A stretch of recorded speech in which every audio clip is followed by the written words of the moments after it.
அன்பு சொந்தங்களுக்கு இனிய வணக்கங்கள். இன்றைய பதிவில் மீனராசி அன்பர்களுக்கான சுக்கிர பயிற்சி பலன்களை தான் பார்க்க போகிறோம். கடந்த காலகட்டங்களில் மேஷராசியில் சஞ்சாரம் செஞ்ச சுக்கிர பகவான் மே 19ஆம் தேதி அன்னைக்கு இரவு பயிற்சியாகி ரிஷபமனையில் தன்னுடைய சொந்த வீட்டில் ஆட்சி பலம் பெற்று சஞ்சாரம் செய்ய போகிறார். அதுவும் அவர் தனிச்சு இல்லாமல் சூரியனோடையும் குருவோடையும் சேர்க்கை பெற்று சஞ்சாரம் செய்ய போகிறார். வரும் மே 31ஆம் தேதிக்கு பிறகு புதனோடையும் சேர்க்கை பெற்று சஞ்சாரம் செய்ய இருக்கார். 12 ஆண்டுகளுக்கு பிறகு இந்த ரிஷபராசியில 3 கிரக சேர்க்கை, அதாவது சூரியன், குரு, சுக்கிரன், இந்த 3 கிரகங்கள் இந்த ரிஷபராசியில சஞ்சாரம் செய்யறாங்க. மே 31ஆம் தேதிக்கு பிறகு புதனும் சேர்ந்த பிறகு கிட்டத்தட்ட 4 கிரக சேர்க்கை உங்க வாழ்க்கையில மிகப்பெரிய மாற்றத்தை ஏற்படுத்த இருக்கு. ஜூன் 10ஆம் தேதி வரைக்கும் தன்னுடைய சொந்த வீட்டுல ஆட்சி பலம் பெற்று பலமா சஞ்சாரம் செய்யும் சுக்கிரனால கலத்தர காரகன், சுகபோக காரகனான சுக்கிரன் உங்களுக்கு வரும் ஜூன் 10ஆம் தேதி வரைக்கும் என்ன மாதிரியான பலன்கள் கொடுக்க போறாருங்கிறத தெளிவாகவும் சுருக்கமாகவும் இந்த பதிவில் நாம பார்க்க போறோம். கொஞ்சம் கூட வீடியோவை ஸ்கிப் பண்ணாம முழுமையா பார்க்க முயற்சி செய்யுங்க. வாங்க வீடியோக்குள்ள போலாம். மீனராசியை பொறுத்த வரைக்கும் பூரட்டாதி 4ஆம் பாதம், உத்திரட்டாதி 1, 2, 3, 4ஆம் பாதங்கள், ரேவதி 1, 2, 3, 4ஆம் பாதங்களை உள்ளடக்கியது மீனராசி. மீனராசிக்கு அதிபதி குரு பகவான். வீடியோல சொல்லக்கூடிய பலன்கள் ஆண் பெண் இருபாலருக்கும் பொருந்தக்கூடிய பலன்கள். மீனராசி அன்பர்களுக்கு உங்க அஷ்டமாதிபதியும் முயற்சி ஸ்தானமான 3ஆம் பாவகத்ததிபதியும் கடந்த காலகட்டங்கள்ல தன குடும்ப வாக்குஸ்தானமான 2ஆம் பாவகத்துல சஞ்சாரம் செஞ்சுட்டு இருந்தார். இப்போ முயற்சி ஸ்தானமான 3ஆம் இடத்துல சஞ்சாரம் செய்கிறார். முயற்சி ஸ்தான அதிபதி முயற்சி ஸ்தானத்துல ஆட்சி பலம் பெற்றிருக்கார். உங்க ராசி அதிபதியும் கர்ம தொழில் ஸ்தானாதிபதியுமான குரு பகவானோடையும் உங்க 6ஆம் பாவகத்து அதிபதியோடையும் சேர்க்கை பெற்று சுக்கிரன் சஞ்சாரம் செய்கிறார். உங்க அஷ்டமாதிபதி உபஜயஸ்தானம் 3ஆம் இடத்துல மறைகிறார். இது ஒரு வகையில மீனராசி அன்பர்களுக்கு நற்பலன்களை கொடுக்கக்கூடிய அமைப்பு தான். இந்த சுக்கிர பயிற்சி உங்களுக்கு நன்மை தீமை இரண்டும் கலந்த பலன்களை தான் கொடுக்க போகுது. எதிரிகளுடைய தொல்லை இந்த காலகட்டத்தில் உங்களுக்கு கொஞ்சம் கொஞ்சமா குறைய ஆரம்பிக்கும். வம்பு வழக்கு சார்ந்த விஷயங்கள்ல இருந்த தொந்தரவுகள் இந்த காலகட்டத்துல நீங்கும். சகோதர வகையில கடந்த காலகட்டங்கள்ல இருந்த மனஸ்தாபங்கள், கருத்து வேறுபாடுகள் அனைத்தும் இந்த காலகட்டத்துல ஒரு முடிவுக்கு வரும்.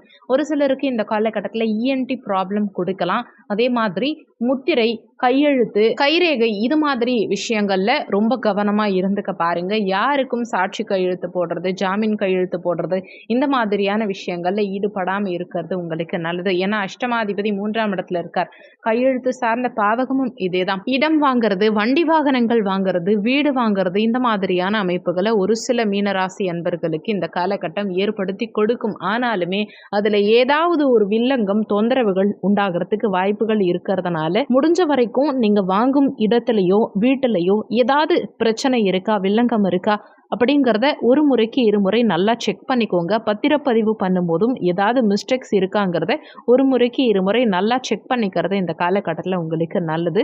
யாருக்காவது ஜாமீன் கையெழுத்து போட்டீங்க, இல்லை முன்னின்னு பணம் வாங்கி கொடுத்தீங்க அப்படின்னா கண்டிப்பா பிரச்சனைகள் உங்களுக்கு காத்துக்கிட்டு இருக்குங்கிறத மனசுல வச்சுக்கோங்க. நீண்ட காலமா இருந்த ஆரோக்கிய குறைபாடுகளிலிருந்து விடுபடக்கூடிய அமைப்பை இந்த காலகட்டம் உங்களுக்கு ஏற்படுத்தி கொடுக்கும். முயற்சி ஸ்தானத்துல சுக்கிரன் இருக்காரு இல்லையா, கலைத்துறையில நிறைய பேருக்கு இந்த காலகட்டத்தில் ஈடுபாடு அதிகரிக்கும். கலைத்துறைகள்ல இருக்கவங்களுக்கும், எழுத்து சார்ந்த துறைகள்ல இருக்கவங்களுக்கும், இசை சார்ந்த துறைகள்ல இருக்கவங்களுக்கும், வண்டி வாகனம் சம்பந்தமான துறைகள்ல இருக்கவங்களுக்கும், பெண்கள் உபயோகப்படுத்தக்கூடிய பொருட்கள் விற்பனை சார்ந்த துறைகள்ல இருக்கவங்களுக்கும் இந்த காலகட்டத்தில் நல்ல முன்னேற்றம் இருக்கும்.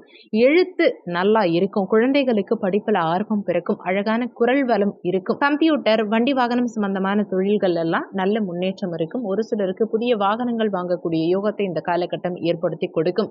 அரசு சார்ந்த அனுகூலங்கள் இருக்கும். அரசு வகையில நீண்ட காலமா இழுபறியா இருந்த பிரச்சனைகளுக்கெல்லாம் இந்த காலகட்டத்தில் ஒரு தீர்வு கிடைக்கும். சாஸ்திர ஞானம் ஒரு சிலருக்கு அதிகரிக்கும். ஆன்மீக நாட்டம் அதிகரிக்கும். நல்ல புத்தி கூர்மை, அறிவுத்திறன் இருக்கும். கோவில் திருப்பணிகளை எல்லாம் எடுத்து செய்யக்கூடிய யோகத்தை இந்த காலகட்டம் நிறைய மீனராசி அன்பர்களுக்கு ஏற்படுத்தி கொடுக்கும். இளைய சகோதர ஸ்தானம், தைரிய வீரிய ஸ்தானம், முயற்சி ஸ்தானம் இந்த 3ஆம் இடம்.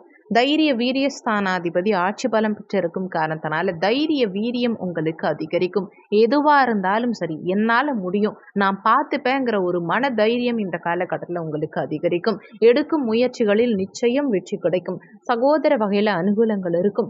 சகோதர உறவுக்கு நல்ல வளர்ச்சியை ஏற்படுத்தி கொடுக்கும். புதுசாக ஏதாவது ஒரு பிஸ்னஸ் ஸ்டார்ட் பண்ணுறது, இந்த மாதிரியான அமைப்புகள் எல்லாம் ஒரு சிலருக்கு கொடுக்கும். புதுசாக எதையாவது உருவாக்கக்கூடிய ஆர்வம் நிறைய மீனராசி அன்பர்களுக்கு இந்த காலகட்டம் ஏற்படுத்தி கொடுக்கும். நிறைய பயணங்கள் மேற்கொள்வீங்க. குறிப்பாக ஆன்மீக சுற்றுலா, இன்ப சுற்றுலா இது மாதிரி சென்று வரக்கூடிய யோகத்தை இந்த காலகட்டம் உங்களுக்கு ஏற்படுத்தி கொடுக்கும். ஜிம் வச்சிருக்கவங்க, விளையாட்டு சார்ந்த துறைகளில் இருக்கவங்க, இவங்களுக்கெல்லாம் நல்ல முன்னேற்றம் இருக்கும். ஒரு சிலருக்கு புதிய காதல் மலரும். உங்க சுய முயற்சியினால ஒரு சிலருக்கு இந்த காலகட்டத்தில் திருமண அமைப்பு உண்டாகும். இந்த காலகட்டத்தில் பிரச்சனைகள் இல்லாம இருக்க நீங்க வணங்க வேண்டிய தெய்வம் என்னன்னா, திங்கட்கிழமை தினங்கள்ல சிவாலய வழிபாடு செய்யறதும், வெள்ளிக்கிழமை தினங்கள்ல மகாலட்சுமி தாயார் வழிபாடு செய்யறதும் உங்க வாழ்க்கையில முன்னேற்றத்தை ஏற்படுத்தி கொடுக்கும். இந்த வீடியோல உங்களுக்கு ஏதாவது சந்தேகம் இருந்தா கீழே இருக்க கமெண்ட் செக்ஷன்ல சொல்லுங்க. நன்றி. மற்றும் ஒரு நல்ல பதிவோடு மீண்டும் உங்களை சந்திக்கிறோம்.